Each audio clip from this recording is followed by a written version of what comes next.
Vibrant ગુજરાતના કાર્યક્રમના ભાગરૂપે Gujarat chamber of commerce and ઇન્ડસ્ટ્રીએ Karachi chamber of commerce and ઇન્ડસ્ટ્રીને આમંત્રણ આપ્યું।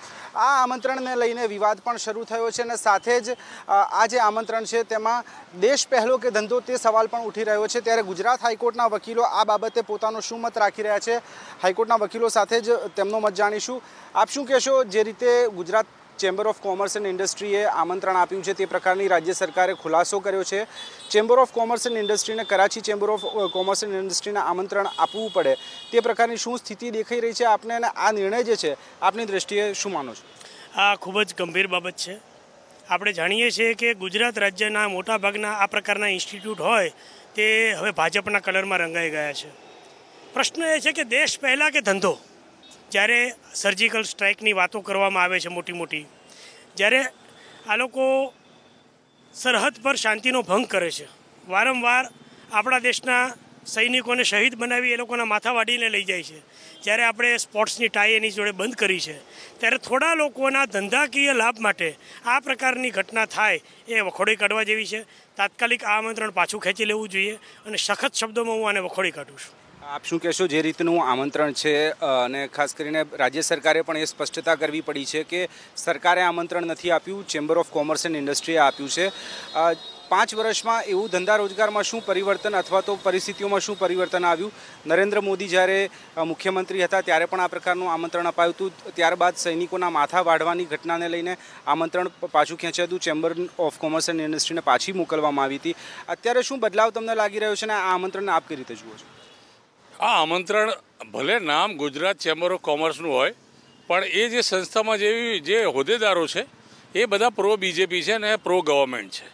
એટલે આ હકીકતમાં આમંત્રણ ખાલી જેને કહેવાય under the guise of the different name, બીજાના નામે આ આમંત્રણ હકીકતમાં સરકારે જ મોકલ્યું છે।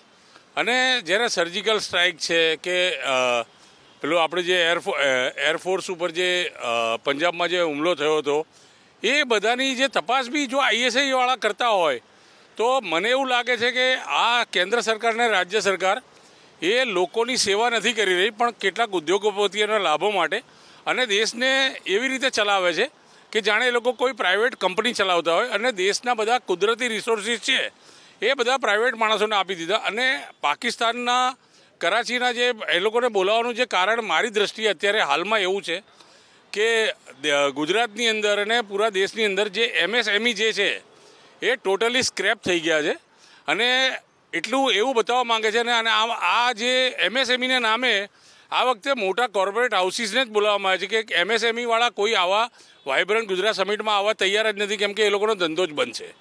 એટલે આ હકીકતમાં નિષ્ફળતા છુપાવવા માટે અને આ ગવર્મેન્ટ મુસ્લિમી વિરોધી નથી એટલું પણ બતાવવા માટે પાકિસ્તાનના ચેમ્બર ઓફ કોમર્સને બોલાવવામાં આવ્યું છે। આ બધું વોટ બેંકની રાજનીતિ છે અને હકીકતમાં વાઇબ્રન્ટ ગુજરાત કે બિઝનેસ સમિટ જ્યારથી બી ચાલુ થયા છે એ માત્ર એક ઇવેન્ટ બનીને રહ્યા છે અને નરેન્દ્ર મોદી પોતે અહીંયા CMથી PM સુધી પહોંચવામાં વાઇબ્રન્ટ ગુજરાતનો બહુ મોટો ફાળો છે એની ઇવેન્ટનો। તમે શું કહેશો? જે રીતની આમંત્રણ છે આપ કઈ રીતે જુઓ છો? અને ખાસ કરીને દેશ પહેલો કે ધંધો આ સવાલ ઉઠતો હોય, આપની દ્રષ્ટિએ શું લાગે છે આ આમંત્રણને આપનું મૂલ્યાંકન શું? હું પોતે ચેમ્બર ઓફ કોમર્સનો મેમ્બર છું, એક્ટિવ મેમ્બર, કારોબારી સભ્ય રહી ચૂક્યો છું। છેલ્લા 5 વર્ષથી જે કોઈ વાઇબ્રન્ટ થાય છે ને એ બધી સરકારના ઇશારે થાય છે, સરકાર જ કરે છે। પણ આ વખતે નહીં, પહેલાં પણ કરાચીને આમંત્રણ આપવાનું થયું હતું પણ એ કેન્સલ થયું, પણ અત્યારે અચાનક ચૂંટણીલક્ષી આ નિર્ણય છે એવું હું પોતે અંગત રીતે માનું છું। જ્યારે આપણા દેશના સૈનિકોના માથા વઢાઈ જતા હોય અને લોકોના હૃદયની અંદર ચિરાડો પડતી હોય આ જોઈને, ત્યારે આપણે સામે ચાલીને આમંત્રણ આપવાનું, અડવાણી સાહેબ જઈને મજાર પર જીનાની માથું ટેકવે અને મોદી સાહેબ વગર આમંત્રણે જઈ અને બર્થડેમાં જાય અને સાલ મોકલાવે, આ બધા નાટકો જે છે હવે પ્રજા ઓળખી ગઈ છે। અને પ્રો હિન્દુઇઝમની વાત કરવી, રામ મંદિરના નામે મત લેવા અને પાકિસ્તાન તરફ નજર રાખવી, કારણ કે એમને આવતી ચૂંટણીમાં હારી જવાનો ભય લાગ્યો છે અને મુસ્લિમ વોટ્સ વગર એ જીતી શકે એમ નથી। માટે આવા બધા હથકંડા ખરેખર તો ચેમ્બરના હોદ્દેદારોએ આ ભરતરણ મોકલવાનું સરકારનું દબાણ હોય એને ફગાઈને મર્દાનગીથી વહીવટ કરવો જોઈએ। તમે શું માનો છો? આપની દ્રષ્ટિએ આ જે આખો મુદ્દો છે આપનું મૂલ્યાંકન શું કહે છે? મારી દ્રષ્ટિએ દેશ પ્રેમને અગ્રતા આપવી જોઈએ।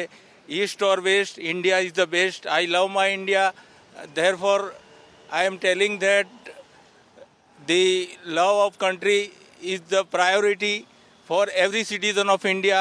જ્યારે પાડોશી આપણી સાથે સારો વ્યવહાર કરતો હોય તો જ એને આમંત્રણ અપાય. તે સિવાય હાલના તબક્કે જ્યારે સીઝ ફાયર ઉલ્લંઘન થતું હોય, વારંવાર આપણા સૈનિકો સાથે દુર્વ્યવહાર થતો હોય, એમના માથાવાળી લેવાતા હોય, એ સંજોગોમાં હું આ આમંત્રણને ઉચિત માનતો નથી, ન્યાયોચિત માનતો નથી, યોગ્ય માનતો નથી.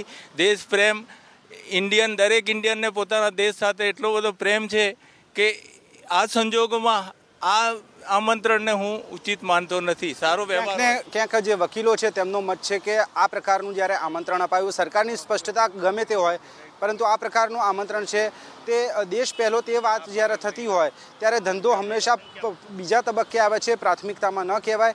આ આમંત્રણ જે છે વકીલોના મતે આપ્યું એ ન્યાયોચિત પણ નથી અને યોગ્ય પણ નથી. કેમેરામેન પિયુષ લેઉવા સાથે તેજસ મહેતા, ABP અસ્મિતા, અમદાવાદ.